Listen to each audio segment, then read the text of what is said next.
आज हम शुरू करने जा रहे हैं दुनिया की सबसे मशहूर, रहस्यमयी और खतरनाक सीरीज गेम ऑफ थ्रोन्स का पहला एपिसोड विंटर इज कमिंग। ये कहानी है सत्ता, धोखे, परिवार और एक ऐसे रहस्य की जो पूरी दुनिया को बदल देगा। तो चलिए बिना देर किए वेस्टेरोस की इस खतरनाक दुनिया में कदम रखते हैं। कहानी शुरू होती है उत्तर की ओर, एक ठंडी सफेद और डरावनी जगह से, जहां फैली है द वॉल, एक विशाल बर्फ की दीवार जो पूरे नॉर्थ को सुरक्षित रखती है। दीवार के पार जंगल में नाइट्स वॉच के 3 सिपाही गश्त कर रहे होते हैं, सर वेमार रॉयस, गैरेड और विल। वे बर्फ में आगे बढ़ते जाते हैं और तभी उन्हें कुछ लाशें मिलती हैं, मरे हुए लोगों के शरीर। विल आगे जाकर देखता है तो समझता है कि ये लाशें अजीब तरह से सजाई गई है, जैसे किसी ने किसी पैटर्न में रखी हो। वो भागकर बाकी दोनों को बुलाता है, लेकिन जब वे लौटते हैं लाशें गायब हो चुकी होती हैं।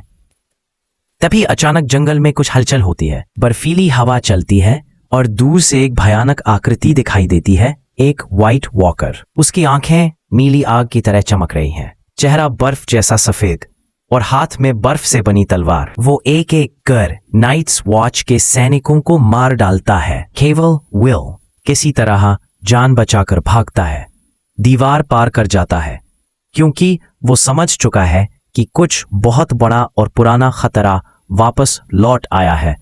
अब अगले सीन में विंटरफेल दिखाया जाता है, जो उत्तरी राज्य द नॉर्थ की राजधानी है। यहाँ के शासक हैं लॉर्ड एडार्ड स्टार्क, जिन्हें सभी नेड स्टार्क कहते हैं। नेड एक ईमानदार, सख्त और न्यायप्रिय इंसान है। विल जो दीवार के पास से भागा था, उसे पकड़ा जाता है और नेड स्टार्क के सामने लाया जाता है, क्योंकि उसने नाइट्स वॉच छोड़ दी थी और ऐसा करना देशद्रोह माना जाता है। वो नेड को बताने की कोशिश करता है कि मैंने व्हाइट वॉकर्स देखे हैं, लेकिन कोई उस पर विश्वास नहीं करता। नेड कहता है जिसने अपराध किया है उसे सजा खुद देनी चाहिए। वो अपनी तलवार आइस उठाता है और अपने बेटे रॉब और जॉन स्नो के सामने उसका सिर काट देता है। ये सीन दिखाता है कि स्टार्क परिवार में न्याय और सम्मान की कितनी अहमियत है। फिर घर लौटते समय स्टार्क परिवार को रास्ते में एक बड़ा मरा हुआ डायरवुल्फ भेड़िया मिलता है। डायरवुल्फ नॉर्थ की निशानी है। ये स्टार्क परिवार के प्रतीक का भी हिस्सा है। उस मरी हुई भेड़िया के पास 6 छोटे पिल्ले होते हैं। नेड पहले कहता है कि इन्हें मार दो क्योंकि इन्हें पालना खतरनाक होगा, पर जॉन स्नो बोलता है 6 बच्चे हैं और आपके 6 बच्चे हैं, ये तो संकेत है।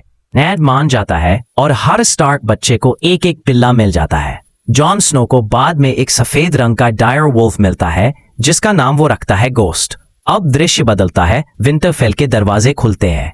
7 राज्यों के शासक किंग रॉबर्ट बराथियन खुद विंटरफेल आते हैं, अपनी पत्नी क्वीन सेर्सी लैनिस्टर और पूरे शाही परिवार के साथ। उनके साथ है रानी के जुड़वा भाई जेमी लैनिस्टर और सबसे छोटे भाई टिरियन लैनिस्टर, जो बौने कद के हैं लेकिन बहुत बुद्धिमान और व्यंग्य प्रिय। रॉबर्ट और नेड पुराने दोस्त हैं, जिन्होंने पहले युद्ध में साथ लड़ाई लड़ी थी।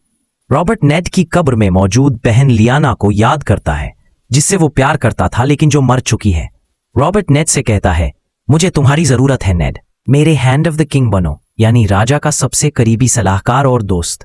नेड थोड़ा हिचकता है क्योंकि उसे अपनी जिम्मेदारियां याद है, लेकिन राजा का आदेश ठुकराना आसान नहीं होता। नेड की पत्नी कैटलिन स्टार्क को अपनी बहन लाइजा का एक गुप्त पत्र मिलता है। पत्र में लिखा होता है कि उसके पति जॉन एरिन, जो पहले राजा के हैंड थे, की हत्या कर दी गई है और इस हत्या के पीछे लैनिस्टर परिवार का हाथ है। कैटलिन समझ जाती है कि राजधानी में कुछ बहुत खतरनाक खेल चल रहा है। वो नेड से कहती है, राजधानी मत जाओ नेड, वहां साजिशें हैं, झूठ है और मौत है। शहर में इस बीच रानी का छोटा भाई टिरियन मजे में शराब पीता और औरतों के साथ समय बिताता दिखता है। वो अपनी चतुराई और हाजिर जवाबी के लिए मशहूर है। टिरियन का कहना है, जब तक मैं जीता हूं पीता रहूंगा, क्योंकि जब मौत आएगी तब तो कुछ भी नहीं बचेगा। हमें स्टार्क परिवार के हर बच्चे की झलक दिखाई जाती है। रॉब गंभीर और जिम्मेदार पिता जैसा, जॉन स्नो नाजायज बेटा लेकिन सबसे ईमानदार, सांसा सुंदर और शाही बनने की ख्वाहिश रखने वाली, आर्या लड़का बनने की चाहत रखने वाली, तलवार चलाने में दिलचस्पी रखने वाली लड़की, ब्रैन हमेशा दीवारों पर चढ़ता रहता है, उसे रोमांच पसंद है, विकन सबसे छोटा और प्यारा। हर बच्चा अपने डायरवुल्फ के साथ बनता जाता है, यह उनका भाग्य भी तय करेगा। अगले सीन में दिखाया जाता है ब्रैन स्टार्क अपनी आदत के मुताबिक ऊंची दीवारों पर चढ़ रहा होता है। वो एक मीनार पर पहुंचकर अंदर झांकता है और वो देखता है क्वीन सेर्सी लैनिस्टर अपने भाई जेमी के साथ संबंध बना रही है। हाँ, दोनों भाई बहन हैं, लेकिन एक गुप्त प्रेम संबंध में है। जाइमे उसे देख लेता है। प्राण डर जाता है। जैमी धीरे से उसके पास आता है और कहता है the things I do for love, यानी प्यार के लिए मैं क्या क्या कर सकता हूं। और फिर वो ब्रान को खिड़की से धक्का दे देता है। ब्रान नीचे गिर जाता है और बेहोश हो जाता है और एपिसोड का अंत होता है। कहानी अब सिर्फ एक राज्य की राजनीति नहीं रह गई, अब इसमें शामिल हो गए हैं रहस्य, विश्वासघात और प्राचीन बर्फीले राक्षस। तो दोस्तों, ये था game of thrones season 1 episode 1 winter is coming का पूरा विस्तार से एक्सप्लेनेशन।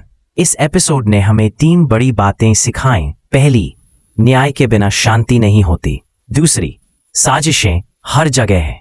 और तीसरी, असली खतरा दीवार के पार से आ रहा है, व्हाइट वॉकर्स। आने वाले एपिसोड्स में ये कहानी और ज्यादा खतरनाक, भावनात्मक और रहस्यमयी होती जाएगी। अगर आपको यह एक्सप्लेनेशन पसंद आया हो तो चैनल को सब्सक्राइब करें और अगला एपिसोड जरूर देखें, क्योंकि विंटर इज कमिंग सिर्फ एक चेतावनी नहीं, एक भविष्यवाणी है।